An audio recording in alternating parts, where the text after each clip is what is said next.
The Golden Hour Birth Podcast, a podcast about real birth stories and creating connections through our shared experiences.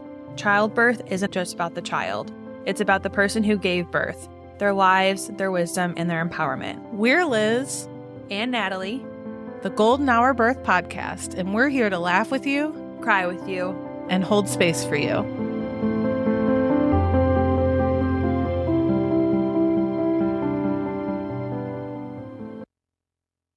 Welcome to the Golden Hour Birth Podcast. I am your co-host, Liz. And I'm your co-host, Natalie. And tonight we are featuring a mini episode on a little toxic positivity, a little social media sharing that we see in motherhood these days. The favorite phrase, "You got this, mama." Oh, yeah. I definitely have caught myself saying that to other moms, but yeah, I see what you mean there. So for me, I think we were on a podcast last night and we talked about this a little bit, but how different motherhood feels like the second time around, and just like feeling so much more comfortable like in my ability, even though I wanted to like quit parenting tonight. But like when I was postpartum with Wes, I just felt like I found so many things on social media, and like while I found some of them to be like good and things I like needed, I also like found myself going into more anxiety. And my sister even said it too. She's like, you guys just like have too much info almost. Mm-hmm. Like you guys see all these people on social media and like you're comparing yourselves. And like that was so true for me. Mm-hmm. I felt like I had to be on a sleep schedule, like all these things. And with Violet, it's totally different. Like I feel like I'm more comfortable. I feel like, although like in the beginning, I definitely got like in a rabbit hole of like the whole tongue tie and lip tie and all the appointments and what could help her.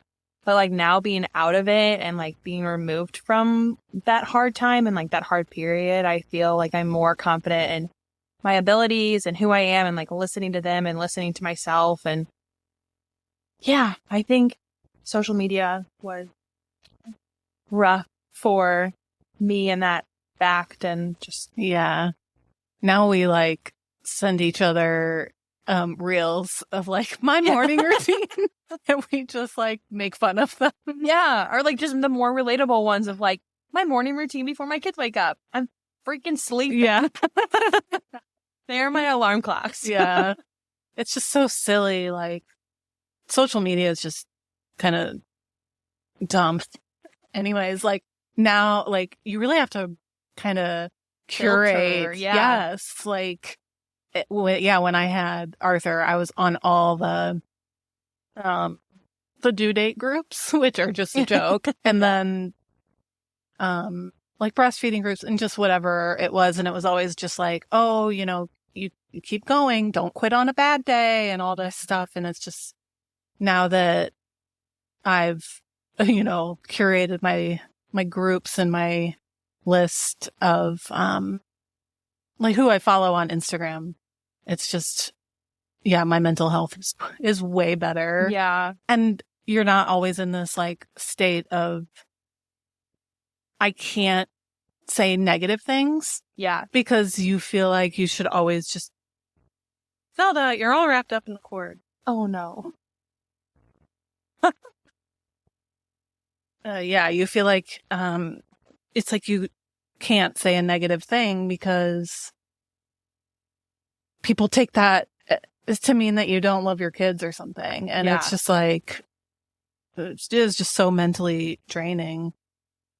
But now that I feel like I've found my village and my people, it's like I can say the negative things and not be shamed about it. Yeah. You know? Yeah. So true.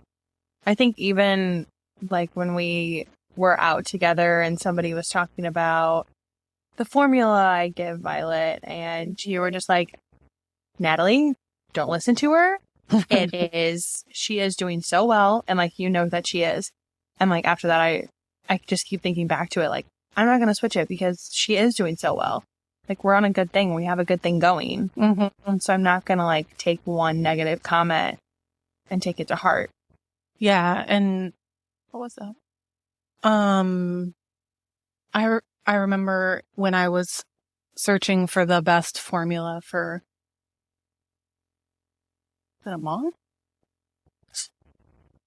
The best formula for Arthur. I went down some rabbit holes and I ended up ordering European formula. Yeah. And it was so expensive, and Bobby wasn't around then. Oh, Bobby, and yeah. I would have used that probably. Yeah. Being in that mindset that I was back then. I wanted, I was checking all the ingredients, and sometimes that's important if your baby needs special ingredients and things like that, but mine didn't. But regardless, I just went down this rabbit hole of like, he needs the best ingredients and all the stuff. And then I realized like formula is one of the most tested foods. Yeah. Because, one infant gets sick or dies or whatever, and it's a complete recall. Mm-hmm. So like it's scary when there are those recalls and stuff, but it's regulated, and I'm not going to go down the rabbit hole of government conspiracies, but I mean, you can pretty much say anything is bad, but yeah. I think, like to kind of just wrap this up and like just tell like new moms or moms who are going through it to like find your village and like find the people that you can actually just, rant or vent about anything that you need to, and like find people that support you, because that's what's going to make it. Yeah, for sure. And if, the more crunchy side is your thing, find those people. And, I'm not saying don't listen to other people, but just trust your gut, and, don't let other people like sway you. Yeah. That mother is intuition. Yeah. It's always right. Yeah, it really is. And you just gotta trust yourself. Find your people. And if you need any resources or group recommendations, or Instagram recommendations, we got you. Find your people and be able to pivot. Yep. Thanks for joining us for our mini episode tonight. And now we have a special treat for you. We have Michelle Mueller, who is a wife, mom, teacher, and the creator of Play STL, an Instagram account for St. Louis families. Michelle shared her story with us, and we're going to share that with you now. And we'll link Michelle's Instagram account in our show notes. And if you want to share your story with us in a recorded format, go ahead and reach out, and we would love to have your story on. Thanks. Enjoy. Hi, guys. My name is Michelle Mueller. I am a wife, mom, and teacher in the St. Louis area. I also run an Instagram account for families in St. Louis called Play STL, where I share like all kinds of events and places to go with your kids. Natalie and Liz reached out to me and asked if I wanted to share my birth story. And it got me thinking, because I have 3 children, but I think my first daughter, I think the birth story is probably the one that stands out the most, if that makes sense. So that's the one I'm going to focus on today. So it goes all the way back to my husband and I were freshmen in college at SEMO. We were dating. We had dated in high school, so we had been together for a long time. And it was actually my husband decided to transfer to SLU. So we're getting ready to go into our sophomore year of college, and I was in a sorority. I was going to move into the sorority house. And he was transferring to SLU. So we were really struggling with that situation. The night I found out I was pregnant was actually the night before I was supposed to move into the sorority the next day. My car was totally packed. It was all ready to go. And I was telling my husband, well, now husband, I just feel like something's not right, and we called my sister down to the basement, and we were like, what do we do? I might be pregnant because my period was late, which was extremely rare for me at the time. So my sister went to Walmart and got some pregnancy tests and came back. And of course, they were positive. So my immediate natural reaction to finding out I was pregnant, even though I was 19 years old, was joy. I've always wanted to be a mom, so I was super excited that there was a baby growing inside of me, and that initial reaction was pure joy. But as the seconds moved on after I saw the positive test, reality kind of set in, and I was thinking about college and what will people think, and what am I going to do, and how am I going to support this, and all the things, right? So that night we called my mom down to the basement. We told her as well. And long story short, I went to Merrimack for a semester and then took off the semester that I had my daughter. So I continued going to school. I had to transfer at the last minute. And then once my daughter was a little bit older, I went to Webster University. So I'm very grateful for the opportunity to still go to school. And my husband was working 3 jobs to support us, and all that is fine. So while I was pregnant, I went to the doctor, and they said what I might have is a bicornuate uterus, and they didn't seem to know much about it at the time. My daughter's 11 now, almost 12, so this was a while ago. They didn't know much about it at the time, and everything online was negative. Essentially, a bicornuate uterus is two horns to a uterus. So a uterus is usually a triangle. But mine is like a heart kind of, and it has like 2 sections to it, if that makes sense. So there's a septum in the middle, and then there's a right horn and a left horn is what they call it. So when I was 13 weeks pregnant, we knew I had this bicornuate uterus, and I woke up in the middle of the night feeling wetness in my pants, and I went upstairs and went to the bathroom, and there was just blood everywhere. So I was sure that I had miscarried. I was 13 weeks along, and I went to the ER. My sisters and my mom, my husband were there. And I'll never forget, I was laying in the bed, and I told them, I think I miscarried.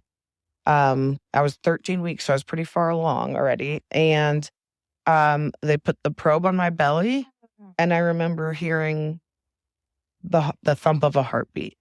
And I cannot explain the relief that came over me. Then it showed up on the screen, and I saw my daughter moving around. So the relief was just, I can't even put it into words. I was so incredibly thrilled that I hadn't miscarried, but I wasn't really sure what happened or what all that blood came from. And so the pregnancy was pretty uneventful. Like I said, I was 20 years old, so I was pretty physically fit and healthy. I was 19 when I got pregnant, but 20 when I had her. And because of the bicornuate uterus, they were watching me often because they didn't know how much my uterus would stretch. Because it's like half of a uterus. It's not the whole uterus. And Bella was in my right horn, my daughter. So they were watching me weekly just to see how it was going. I made it all the way to 38 weeks. And the day I went into labor, I was so fed up with being pregnant. So my dad, my sisters, and I walked around a track at Fox High School. I think I walked 2 miles because I heard walking can put you into labor. So I was like, okay, let's try this. And we went home, and I was having Braxton Hicks and all that. And then that night, I lost my mucus plug. So at the time, I'm living at home with my parents because I was younger, and my husband was pretty much living with us in the basement and sleeping with us, working 3 jobs. So the night I went into labor, I was sitting in the family room of my parents' house. All my siblings were around when my contractions started, and they kept getting worse and worse.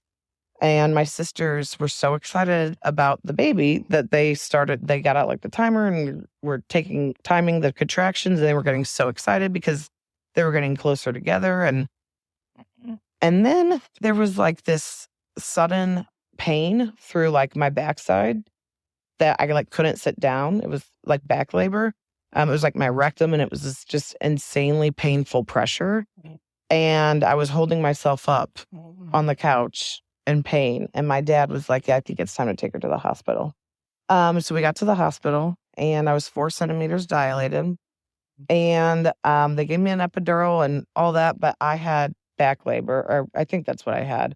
Where it was just like my rectum area and backside was just so excruciating that nothing was helping.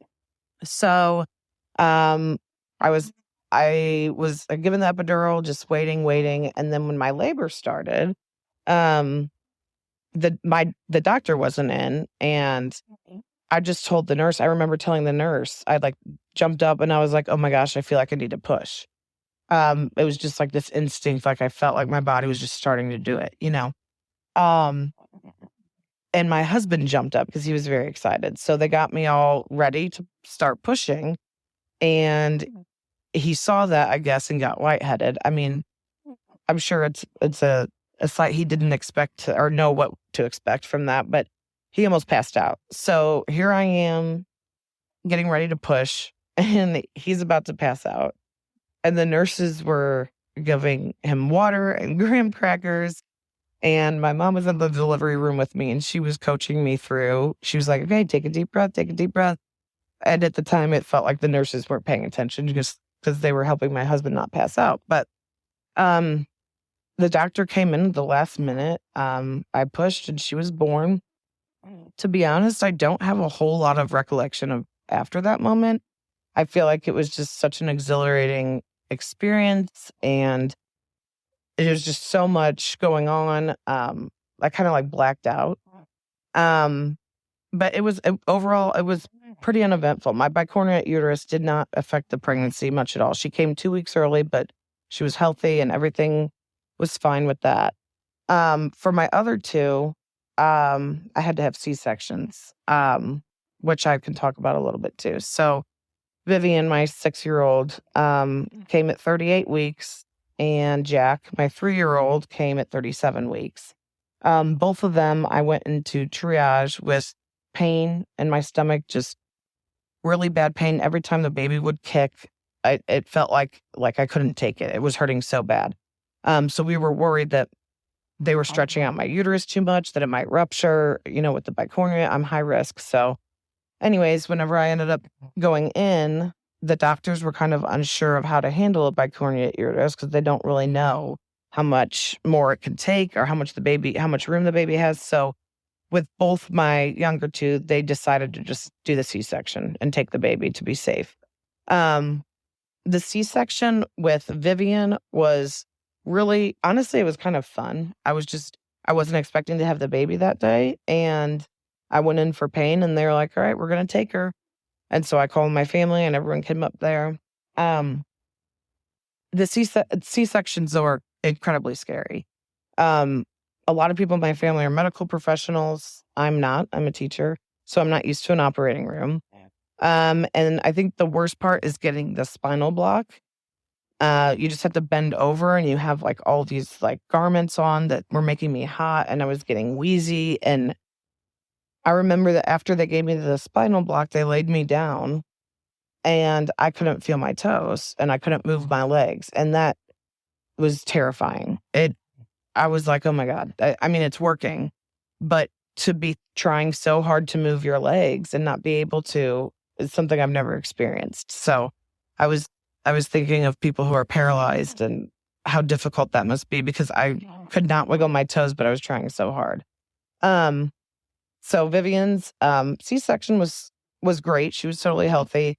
When she came out of the womb, she was like talking. And the nurses were saying they've never heard a baby talk that much. So it was really a fun, uplifting experience. And the same with my husband. I mean, not my husband, I'm sorry. With my son. He came 3 weeks early. And it was the same thing as C-section. This one was a little different. I kind of started to get like lightheaded and woozy during it. So, you know, they have the anesthetist right next to you. So I started telling him like, oh, I feel kind of like everything's like blurry. I feel kind of foggy. Like, I don't feel like I was consciously as present as I was with Vivian. And then when the baby came out, they're cleaning her off and everything. And the hard thing about a C-section is I didn't get to hold them. I think in some cases you can, but I did not. My husband held her, but it was really hard to be on a table under operation and seeing this baby to the left of you. And, my husband, the nurses are all gathered around her, or him and her. And I just wanted so badly to hold them. And I was asking questions. And what does she look like? What is she, And they wrapped her up and gave her to my husband. And he brought her over to me. I will say the downside to having the C-sections was that lack of initial contact right after birth. I guess every C-section is different, but in my case, they had to take the babies and work on them and me before I got to hold them, especially with the second one because I was so woozy and kind of lightheaded. So that was difficult for me. Overall, I've had I'm incredibly grateful for my pregnancies and my deliveries and the way my body has performed, these tasks. I think with the C-sections and with Vivian and Jack, and I hate to say this, but, I felt a little bit shame or embarrassed to say that I was having a C-section, and I don't think that should be the case. It kind of got to me that I wasn't able to do it the way my body was meant to do it. They were both breech, and since I had the bicornuate uterus, they did not have room to flip. So by like 32 weeks, there was no flipping for them because there was not a lot of room. I got so lucky with Bella because she did flip head down, and I was able to deliver one naturally. I just feel like C-sections you should be just as proud of. And I say that, but I still, it's society and everything tells us different things. So it was hard for me to accept that I didn't do it the regular way, that I had a C-section. And then after that, with both Vivian and Jack, I was exclusively pumping. I had a really hard time with my kids with latching and feeling comfortable, when I was going places. I personally was just super uncomfortable breastfeeding. I wish I was comfortable with it, but it just wasn't natural and it wasn't working well for me. So I was exclusively pumping. And people would ask me, are you breastfeeding? And I would say, well, I'm exclusively pumping, and I kind of felt like it wasn't enough. I felt like I can't deliver them naturally. I can't feed them naturally. Like, what can I do? And I think I need to be kinder to myself about that because I worked so hard. I exclusively pumped my youngest for 9 months, and that was not easy. And I'm proud of myself for that. I really am. But again, society tells us so many different things about mothers, and it can be really hard for us after going through delivering a baby. I feel very grateful that everything was okay with our pregnancies and our deliveries, and my babies were all healthy. I cannot imagine, what some people go through when things are not okay or it's emergencies. So my heart really goes out to those people. But these 3 stories and these deliveries and births are definitely something that made me who I am today, and I will carry with me the rest of my life. And I just feel so grateful that I'm able to tell this story. Thank you for joining us on this episode of the Golden Hour Birth Podcast. We hope you've enjoyed our discussion and found it insightful and beneficial. Remember, the Golden Hour Birth Podcast is made possible by the support of listeners like you. If you appreciate the content we bring you each week, consider leaving us a review on your favorite podcast platform or sharing the show with your friends and family. Your support helps us reach more people and continue creating valuable episodes. If you have any questions, suggestions, or topics you'd like us to cover in future episodes, we'd love to hear from you. You can reach us on our website, www.goldenhourbirthpodcast, or connect with us on social media. We value your feedback and want to make sure that we're delivering the content you want to hear. Before we sign off, we'd like to express our gratitude to our incredible guests who joined us today. We are honored that they trust us enough to be so open and vulnerable. We're grateful for their time and willingness to share their stories with us. If you're interested in taking the conversation further with us, join us on our Facebook group, The Golden Hour Birth Circle. We'll be back next week with another exciting episode, so be sure to tune in. Until then, stay golden and remember to take care of yourself. We'll catch you on the next episode of the Golden Hour Birth Podcast. Bye!